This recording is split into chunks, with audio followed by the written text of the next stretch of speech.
നട്ടാൽ മുളയ്ക്കും. സസ്യങ്ങൾ മുളച്ചു വരുന്നത് നിങ്ങൾ കണ്ടിട്ടുണ്ടല്ലോ.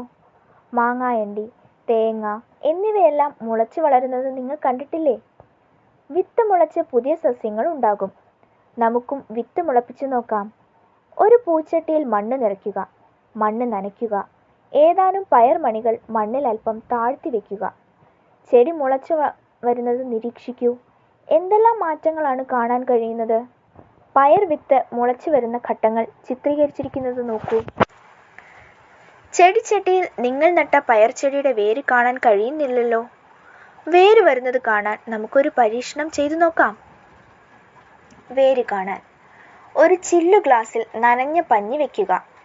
3-4 പയർമണികൾ അതിനുള്ളിൽ ഇട്ടുവെക്കൂ. ദിവസവും നിരീക്ഷിക്കൂ. പഞ്ഞി ദിവസവും നനയ്ക്കാൻ മറക്കരുത്. ഓരോ ദിവസവും പയർ വിത്തിനുണ്ടാകുന്ന മാറ്റങ്ങൾ നിരീക്ഷിച്ച് പരിസര പുസ്തകത്തിൽ എഴുതൂ. വിത്ത് മുളയ്ക്കുന്നു. അത് വളർന്ന് ഇലയും പൂവും കായും ഉണ്ടാകുന്നു. ഇലയ്ക്കുള്ളിലെ വിത്തിൽ നിന്നും വീണ്ടും പുതിയ ചെടി ഉണ്ടാകുന്നു. വിത്തിൽ നിന്നും ചെടിയും ചെടിയിൽ നിന്നും വിത്തും ഉണ്ടാകുന്നത് ചിത്രീകരിക്കുന്നത് നോക്കൂ.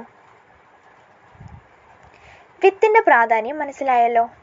വളരെയേറെ പ്രാധാന്യമുള്ള വിത്തിനെ നന്നായി സൂക്ഷിക്കണ്ടേ? ചെടികൾ എങ്ങനെയാണ് വിത്തിനെ സൂക്ഷിച്ചിരിക്കുന്നുവെന്ന് നോക്കൂ. ഒരു വിത്ത് മാത്രമുള്ളതും ഒന്നിൽ കൂടുതൽ വിത്തുകളുള്ളതുമായ കായ്കളുണ്ട്. നിങ്ങൾ കണ്ടിട്ടുള്ള ഏറ്റവും ചെറിയ വിത്ത് ഏതാണ്? വലുതോ? നാം ഭക്ഷണത്തിന് ഉപയോഗിക്കുന്ന പഴങ്ങൾ, പച്ചക്കറികൾ എന്നിവയുടെ വിത്തുകൾ നിരീക്ഷിക്കൂ. പയർ വിത്ത് മുളയ്ക്കുന്നത് നിങ്ങൾ നിരീക്ഷിച്ചല്ലോ. ഇലയാണോ വേരാണോ ആദ്യം മുളച്ചു വന്നത്? ചെടികൾക്ക് വേര് എന്തിനെന്ന് നിങ്ങൾക്കറിയാമോ? വേര് സസ്യത്തെ എങ്ങനെ സഹായിക്കുന്നു എന്ന് അറിയണ്ടേ?